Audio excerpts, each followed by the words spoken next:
I look at this picture, I think about how oftentimes we miss some things, and it gets to be interesting. From a reality check, do you manage qualified money? Have you ever had a plan on or die and then the spouse? Did the beneficiary select a stretch option? And has anyone managed a stretch option for more than 10 years?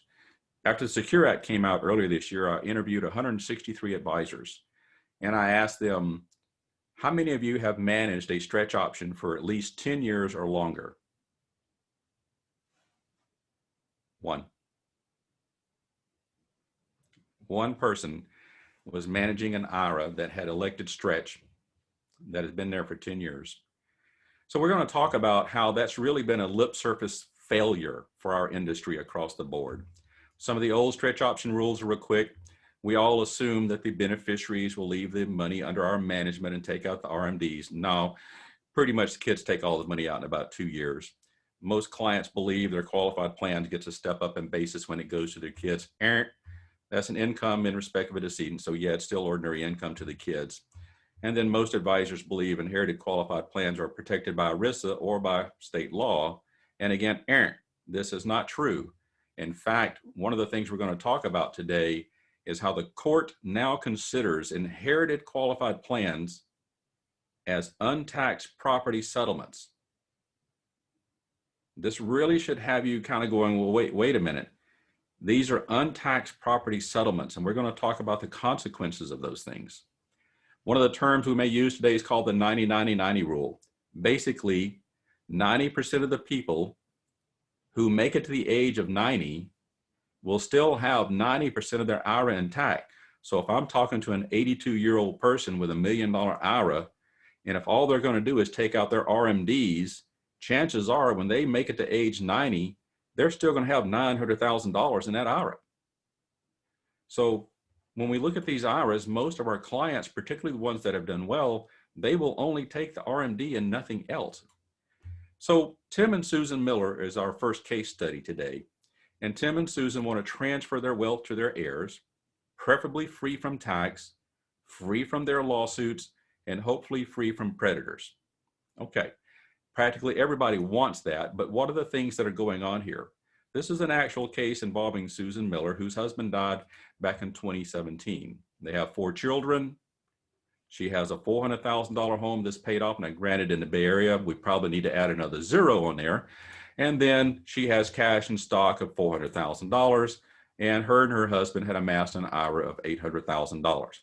Up here in the Sacramento Valley area, this is a great client on every street corner. This is a great client. The prior planning that we were pleased to see that Susan and Tim had done, they had a will and a revocable trust. They actually had titled the assets to the trust. The house had been titled to the trust, and they even had the IRA beneficiary forms completed. I mean, this is like the best client on the planet. This is wonderful. And because they love their children equally,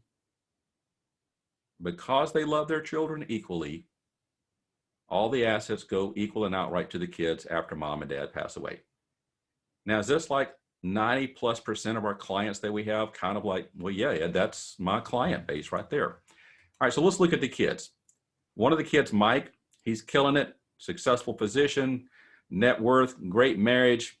Mike's great, that's wonderful. Now, his sister, Mary, she didn't marry that well. In fact, when Tim died, Mary's husband went out looking for a brand new truck and a bass boat, hoping that mom would kick the bucket shortly after so that Mary could get her inheritance from mom.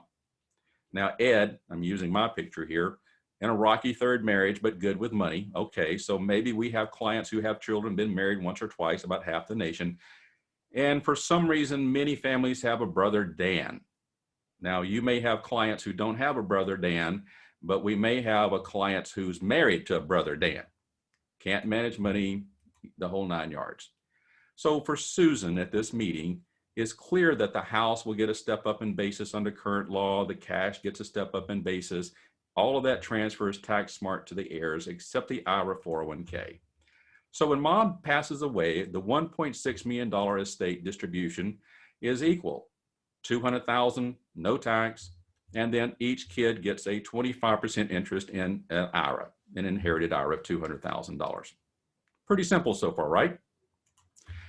So under the old rules, we all know that mom dies, kids can take it all at once. It just lands on their 1040, pushing them into a higher tax bracket, or they could do the 5-year rule, if you remember that one. So they have the 5 years. Well, technically it may help out. And then, of course, the old unreliable piece of crap stretch option that nobody used.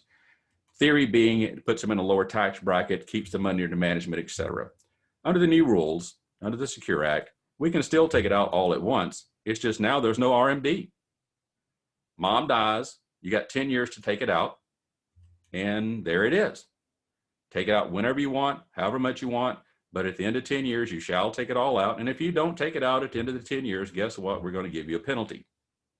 Okay, everybody good with this so far? All right, one thing I want to point out here, we got to be really careful about these successor beneficiaries on Gen 2. A lot of lapses that I'm seeing with plans where we identify the kids and then mom dies, we go to the 10-year rule, and then there's nothing there. So look, we got to really step up on that one. Are we focusing on the wrong thing? Yeah, this is what I want us to talk about today on how to turn this into an opportunity to do some great things. If you have not read the Clark v. Ramaker Supreme Court decision, it's worth your time. It's about a 10, 11-page document, easy read, but here's the crux of it. Mom, Mrs. Heffron, she died in 2001 here in California. $450,000 IRA, house about $500,000 or so, about another $400,000 in cash. Her only daughter, Heidi, was the beneficiary. Heidi elected stretch option. Yay. I mean, finally, we have somebody who understands the compounding interest, tax efficiency, the whole 9 yards. And Heidi and her husband were making good money as computer programmers. And so the stretch option was perfect for them. And she did it. Well, in 2008, both her and her husband lost their jobs, 2007, 2008. Things weren't too bad initially, but they still didn't get a job. And then in 2010, while they're meeting with their CPA, he advises them they need to file BK. So they do Chapter 7, and Heidi wins. Pretty much all the assets are gone with the exception of the stretch option IRA, which had about $400,000 remaining in it. Well, the creditor, who was owed about $300,000 in this BK case, didn't think that was appropriate, so he appealed and won. And then, of course, Heidi appeals to the Supreme Court. The Supreme Court, after looking at everything in 2014, came down with a 9-0 ruling against Heidi. Do you know how often we see a 9-0 ruling on the Supreme Court? This is a big deal. So what the Supremes looked at in this case was, did Heidi, the daughter, create the IRA? Well, no, she didn't. Did Heidi contribute any money into the IRA? Well, no, this was mom's IRA. And as we know, IRAs are governed by state law.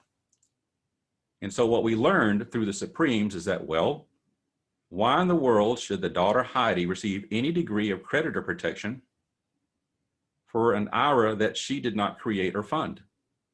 And that's why we ended up with a unanimous ruling. Judgment creditor approved, $300,000 and change, and that was the end of it. And so the IRA custodian gets the letter from the Supreme Court saying cut the check for $300,000 and change from that IRA account. I would have given my right arm to have been there that day. Could you imagine how many lawyers and accountants were there when they got that notice to the IRA custodian from the Supreme Court of the United States to be the first case ever to cut a check from an inherited IRA to a creditor? And the IRA custodian on January 1 of the following year did the second part of his or her job. He cut a 1099 to the account owner, Heidi, for the distribution. Do you think this was mom's intent to leave her IRA in such a form or fashion so that Heidi, for whatever future event, could lose the IRA and then get popped for having to pay the taxes on the money that she lost? Remember, this case began as a bankruptcy case. What the heck is Heidi going to do now that she's got to pay the taxes on a $300,000 distribution? So this is what I want us to take a moment to think about, because you might be managing one or two IRAs that might have more than $100,000 or $200,000 in it. This is a big deal, and I'm going to show you a way to turn this bucket of lemons into candy bars. This is a beautiful thing. We also have a 2008 Eighth Circuit Court called Larbican. And here we have another mixture of a BK with a divorce and a lawsuit involving qualified money. But the big thing here in the Larbican case, if you haven't looked at this, Ed Slott wrote a beautiful letter on this. And if you want a copy, let me know and I'll send it to you. But the Quadro was ordered to break these assets up and it didn't get done. So the rule here is when your client's in a divorce and gets a Quadro, don't let the grass grow underneath your feet if you're managing any of their qualified money. Get that Quadro done. In this case, basically a lawsuit happened after the divorce, the Quadro didn't happen, and the next thing you know, a huge judgment showed up and it got dispersed again out of the qualified plans. Now remember, the 401k is going to have a degree of federal protection under the ERISA rules. So here's something I want your brain cells to be thinking about. We finally had an IRA case meet the requirements to be heard at the Supreme Court about our inherited IRAs subject to judgment. We're just waiting on the 401k because it's going to be the same fact pattern, isn't it? Are inherited ERISA items going to be creditor protected for the kids? Pretty much everybody's nodding their heads. Here's the thing we have to recognize as advisors. Now that the litigation lawyers know that they can go after this bucket of money, remember, litigation lawyers get paid on contingency. This is going to be big business. Okay, so the more we can do to help our clients create a degree of asset protection on these inherited qualified plans, the better off everybody's going to be. So that's what I want to do, is show you a technique that allows you to accomplish some pretty great things. Even though Clark v. Ramaker has pretty much been a hammer, we now understand there's a huge problem with asset protection on these qualified plans. And we now know that divorces, was it half the country gets divorced at least once? And now in light of COVID, are there going to be an increased number of bankruptcies this year, next year, and the following year, and the year after that? Yeah, this is in our ballpark. So here's what the Secure Act stands for. I'm glad they came up with some nice words. Delays the RMD to 72, basically. Eliminated the stretch option rule. Now we have the 10-year rule. I was pleased to see that they left the qualified charitable distribution alone at 70.5. The comment that I would make here about the QCD is that if you have a client who is not itemizing their 1040 and they're making charitable gifts, they are probably better off giving from their IRAs instead of from their checkbook. Okay, the tax efficiency is for them to give direct from the IRA source to charity once they turn 70 and a half, okay? So is there a way that we can reduce some tax and judgment exposure for these inherited IRAs and 401ks? I think yes. So let's make certain we're on the same page. Mom and dad have an IRA, nothing changed except RMD 72, basically. Mom and dad are gone, we have this 10-year window. If the kids leave the money in this stretch provision that we have here, they had better stay the heck out of the courthouse. Yeah, it grows compound tax deferred, blah, blah, blah, blah, boring stuff goes here, but they had better not get a judgment. They had better not get in a divorce. You see where I'm going with this? So we have a 10-year window that does have a degree of risk that goes with it. And of course, at any point money comes out, we get a 1099-R. Susan needs and wants a better plan.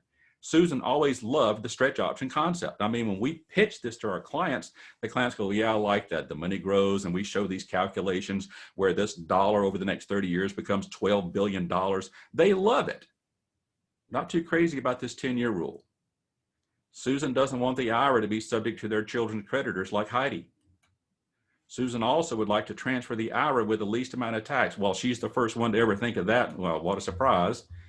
Susan would like to give her children an income stream from the grave. This was a big ticket item for Susan because she's concerned about some of her kids. Dan, Mary, I mean, we need to do something to kind of help them out here. And so another thing that we see, I'm 60 years old, even though I look like I'm only about 34, 35 years old on the Zoom camera here. But here's the deal. You know, my kids are in their mid-30s. Both of them are very successful, and neither one of them working at a job where they're going to have a pension. So we have the ability with this technique I'm going to show you that can give kids a protected income stream that smells, looks, and tastes kind of like a pension.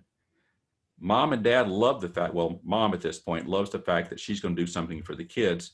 And then the last part was, if there's any way to leave some money to charity, she'd be open to it. All right, well, let's knock this out of the park. We know that 60% of the nation will give to 5 or more charities every year. 20% of the nation is very philanthropic focused to give tons of money, but we still have about 20% of the nation, let's just say that they won't donate to the soup kitchen even if their mom's in line, okay? So 80% of the nation is open to this. And I sent Ian down the copy of the chapter 17 in my book that really goes along with this whole story that I'm going to share with you. But if we can give the kids a check for the next 20 years after mom dies, that would be cool. They pay less tax on the IRA asset as they receive it over 20 years. And then at the end of 20 years, we give a nice gift to the church. That's a beautiful thing. So all of you should have received a little handout that looks like this. Here's Susan's estate, 1.6 mil. The house, cash and stock, 800,000, distributed to the kids tax-free according to the trust. Here's the magic sauce. We're going to have an attorney create an unfunded charitable remainder trust. It's just going to be a bucket, and it just sits there every year. And then we're going to go to the IRA beneficiary form, and we're going to change it where part or all. Almost everybody does all because there's no sense in being tax dumb. So we have 100% of the IRA upon Susan's death transfer straight to the charitable trust with no tax consequences. The charitable trust is going to hold that $800,000. It's going to be invested, and it's going to give out, say, a 5.3% distribution for the next 20 years. That's $42,000 divided among 4. Each kid's going to get a check for about $10,000 and change per year. And over the next 20 years, with modest management, we're going to distribute $896,000 to the kids with less tax consequences. So far, so good. The bad news is some financial planner is going to have to manage this $800,000 for 20 years after Susan is dead.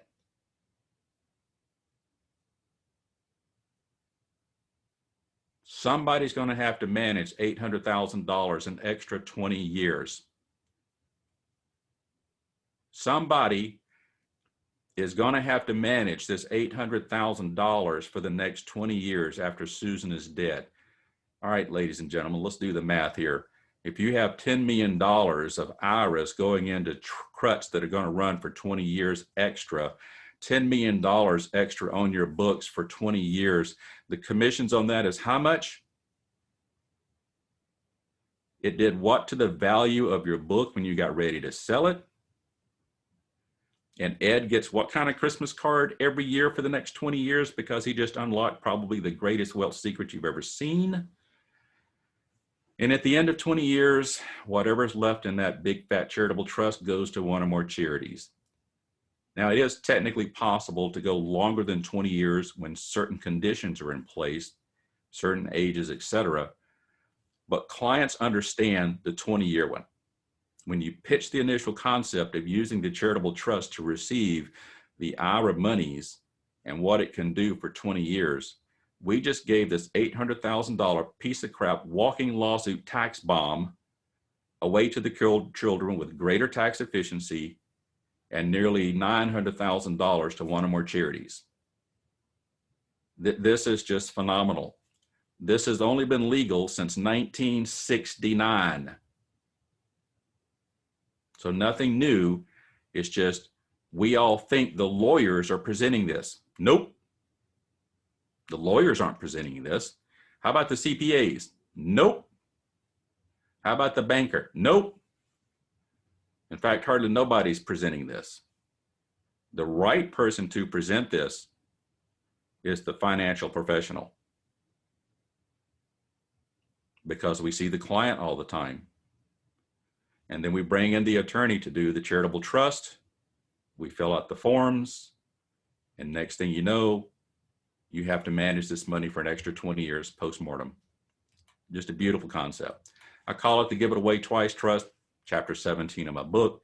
What I do is I take numbers, I build the plans, create the unfunded trust. We do the forms. Mom has full control over her IRA because we're not changing anything to the IRA while she's breathing. It's just when she dies, what happens. And the IRA transfers to the trust. Some poor person's going to have to take the commission for 20 years or longer. And then when the trust is done, money goes to charity. I love this thing. It's beautiful. So we have a degree of asset protection of this charitable trust. This charitable trust is irrevocable. Now, there's no such thing, in my opinion, as a completely bulletproof trust, but it is bullet resistant big time. So the asset in the charitable trust is good. Now, the income that comes out is subject to lawsuits, but it's tough to get those things to be garnished. The CRUT is outside of everybody's estate. So for example, Mike, the successful doctor, the last thing Mike needs to inherit is more stuff so he can pay estate taxes on it. So here we have an asset that Mike doesn't need in his estate. Works well. CRUT gives the kids 20 years of income, theoretically with less income tax exposure, because when we look at our clients' children, are all of them in the maximum income tax bracket? And the answer is no. So theoretically, we will have less tax. Charity gets a big fat gift. The IRS gets a lot less. I can comfortably and easily state that by using this strategy, overwhelmingly, we will save 30% of the tax bill without even blinking my eye. Susan loves this plan because the children, when they get the direct deposit of the check into the bank account, she believes that the kids are going to remember her and Tim a lot longer than, oh, by the way, the trust is done, the trust administration is done, here's all the assets, mom and dad are gone, and we barely remember them 3 Christmases later. Here, for the next 20 years, they get to remember mom and dad. She's also pleased that the IRA will have a greater degree of protection from her children's creditors, bankruptcies, divorces. She likes being able to leave the kids a lifeline that can't be messed up. So we do have a degree of creditor and predator protection, which is helpful for Mike, because Mike as a doctor is a walking lawsuit anyway. The reality is for Susan, we're protecting Susan from her husband. Hate to say it that way, but that's reality. Ed, by the way, his wife filed divorce today, so divorce number 3 is in play. So that's a reality. And then Dan, we're protecting Dan from himself, aren't we? And we're also helping protect Mary, Mike, and Ed from Dan, because if Dan doesn't have money once he blows the entire inheritance, he's going to be on one of their doorsteps, more than likely on Mike's doorstep, asking for a handout. Now, I will agree that more than just doing this IRA strategy for Dan is needed. Okay, so a lot of planning needs to be done for him.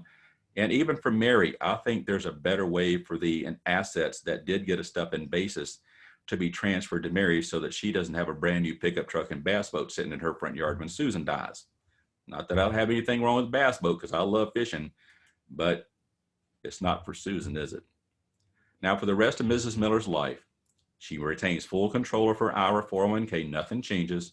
She can change that beneficiary form every day if she decides, well, those kids, they're a problem. I don't care what their taxes are. I don't care about charity. But she loves the fact knowing that her kids have an income safety net. The church, instead of the IRS, gets a big fat gift. And in tears, she is sitting there sobbing how proud Tim would be of her today if he was only here to see what she was going to do with this tax disaster. The ideal client, pretty much any age. Not a big fan about doing this for people subject to estate taxes. That's another conversation we have to have another day. If the IRA has $200,000 to $250,000 per beneficiary, is a good fit. So for example, if I've got a case where there's $200,000 in IRA and there's 8 children, probably not a good fit. Desire to bless charity more than the IRS. That's pretty much most of the nation. Desire to provide long-term income plan for the heirs. That's a big deal because most kids don't have a pension anymore. And of course, the estate planning solution, most kids don't have it.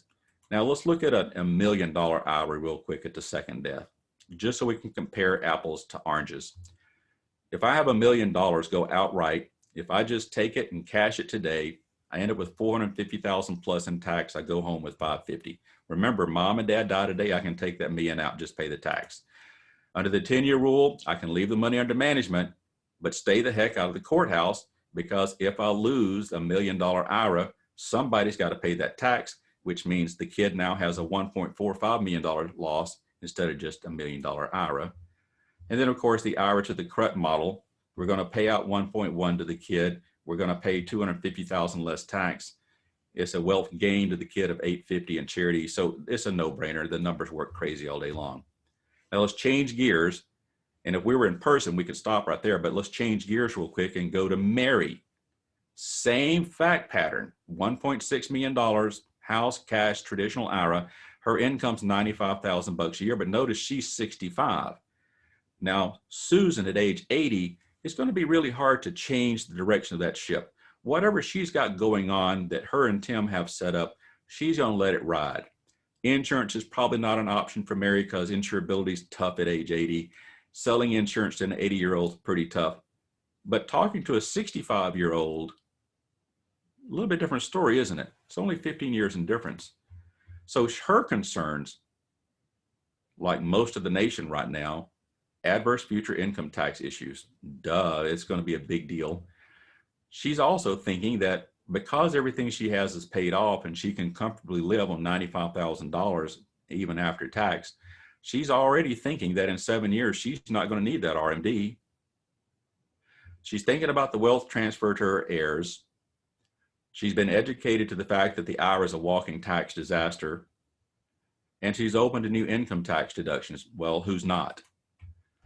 So we go in and pitch the Roth conversion. It's a taxable strategy. We pitch the life insurance conversion. It's a taxable strategy. And it's really hard for people to get excited about creating taxes, isn't it? It's like pushing a rope uphill. But if we can create some testamentary gifts to charity, now let's think about this. What if we were to use the same cleanup tool that Susan used in a proactive tax strategy planning scenario? In other words, I want the same back-end piece that when Susan dies, the IRA goes to the kids for 20 years where somebody has to manage that money. But what if I could show Mary that there's a more tax efficient way to convert to a Roth or a life insurance strategy by funding a charitable trust incrementally? So in other words, if Mary's sitting on an $800,000 IRA, and I want that IRA to be zero over the next 7 years so that she's not required to take out an RMD, how much money or assets could we throw into a charitable trust so that we can create some tax deductions to soften the conversion? Okay? So if we do nothing, we just pay tax. If we use something like a charitable remainder trust, charitable lead trust, charitable annuity trust, I mean, there's a lot of ways to structure this thing to create tax deductions. We can end up with a scenario where we can actually get something done. She's happy with her income, but what if we were to set up this charitable trust so we could put assets in and not take an income stream, but give Mary the right that down the road she could flip on the switch. Think about a light switch in your house when you flip it on to turn on the lights. We create the charitable trust. We start taking money from the IRA. We convert to the Roth and or life insurance and throw assets into the charitable trust to create tax deductions. Now we give Mary the ability that at any time before she dies, if she wants to create more income from the charitable trust, let's assume that we get $600,000 into the charitable trust over the next 10 years. We give Mary a 5% payout for her to turn on when she's ready. Then at age 81, maybe Mary decides to flip on that switch. So now she has 5% coming in from that IRA to supplement her $95,000 a year income if she wants it. If Mary doesn't ever turn on the switch, that money inside of the tax efficient charitable trust, which is not being taxed, is just continuing to grow. When Mary finally does die, assuming she never turned it on or did turn it on, whatever's left in the charitable trust becomes a 20-year income stream for the children that somebody has to manage. This changes the dynamics of getting people excited to start looking at converting these IRAs and 401ks into something that's more efficient, because Mary's now at the point in her life where the step up in basis rule is great as long as we get to keep it. The death benefit is great, but if we can structure the life insurance to where maybe she has the ability to borrow against it for zero tax loans, maybe that's even more important to Mary to start considering, because now she's excited about doing something because there's some tax efficiency and more control for her and better protection of asset transfers to her children. It just works very, very well. Now, under the 2026 versus Biden tax proposals, we have got to do a better job of teaching our clients that if they're going to have a large estate, the estate taxes is coming back, ladies and gentlemen. This $11 million thing, it's going to go away, and I don't care who the next president's going to be. This is coming back. Clients are funding qualified plans now. What can we do to help liberate those funds? We've got to start reaching out for that model. The 2010 step up in basis rule, we had a modified step up in basis rule back in 2010. If you're not familiar with that term, it would be wise to do a little homework or research on understanding what this modified step up in basis rule might be under the Biden plan, because he's proposing to just get rid of step up in basis altogether, but I don't think he'll get it. Possible loss of future step up. I just don't see it happening, but most nations on the planet do not have a step up in basis rule. 1031 exchange, that's another one that may be going. So once again, you have clients that are trying to exchange assets. We may see more and more charitable tax planning strategies brought for that. We also see proposals where they're going to cap how much we can put into a 401k or deductibility of it. So we really have to pay attention over the next several months to see what's going to happen as to who the president's going to be. I don't think we're going to see a lot of tax changes the first year or two, but maybe 2023 we'll probably be seeing some pretty significant stuff. And one thing I always tell people is to talk about these philanthropic objectives. Schedule A, line 14, is the most powerful tax planning tool you can ever use with a client to pay less tax.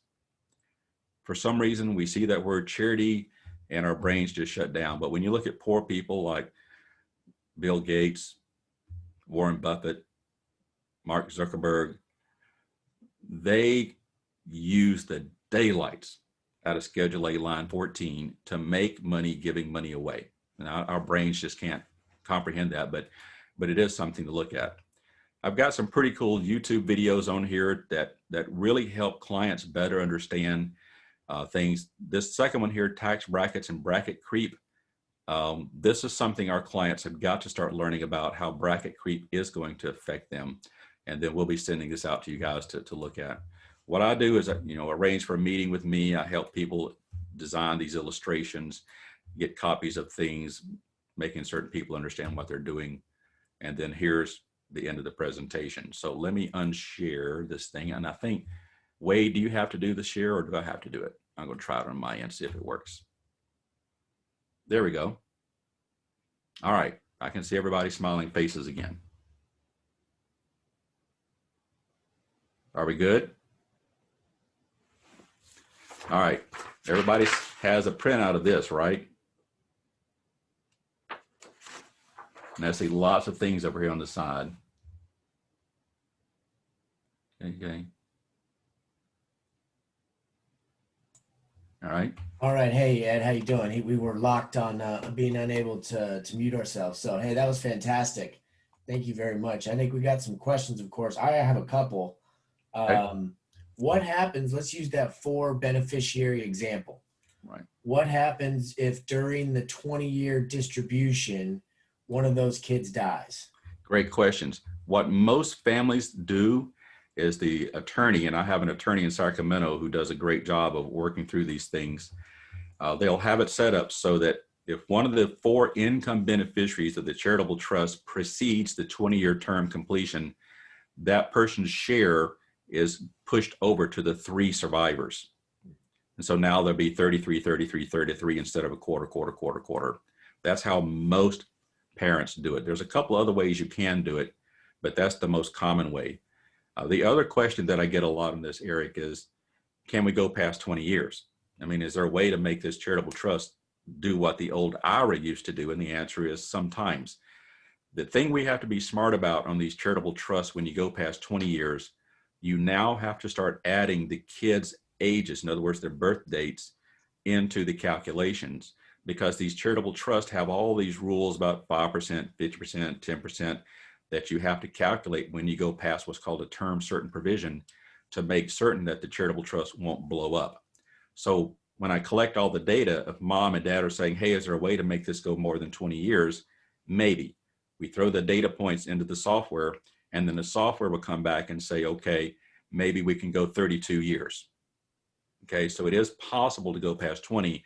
It just adds a lot higher degree of calculations that we have to do. But I will tell you, as a planner, when you're just saying, hey, I've got this strategy, it's pretty cool, it's a 20-year thing, your kids get a nice check, the IRA is pretty safe now inside the charitable trust from their lawsuits, bankruptcies, et cetera. And now that that door is open for the judgment litigators, they're just going to be hounding this thing to death. And then they get a great big fat gift goes to one or more charities. It's really an easy sell. I will tell you that I have been selling that concept since about 2010. And 100% of the time, this is even back when we had the stretch option crap that we could do with that irrevocable trust. Overwhelmingly, they went with this. They just love the fact that the kids got an income stream. The kids can't rate it. It has to be safe. And charity gets a big fat gift too. And the IRA gets less. I mean, every single time they just go, this is great. Why haven't I heard about this before? For the advisors who have your own practice, I'm here to tell you, I would put this in front of every single client that I had that had at least a $500,000 IRA and was over 62, 63 years old. I mean, it's not that difficult. Yeah, we got to spend a few bucks on the attorney to put the trust together. But from a control perspective, since we don't know when we're going to die, it is a powerful, powerful tool that brings great value to your clients' children, to charities, and your book of business. So the 20 years is an IRS rule. That's kind of the pre-packaged rule. The distribution rate, you mentioned somewhere around 5%. Is that just a systematic withdrawal that we're talking about? Is that also a managed number? Or can that percentage be higher, lower? How does that work? You can let the percentage be a little bit higher, but in the 20 years that I've been doing this work, we want to see a payout number being around 5 to 6%. This way, we're hoping that the investment advisor is going to have a return on investment of maybe 6.5, 7. This way, the tax return for the trust payment is covered. The administration fees, if there are any involved with the trust, are covered.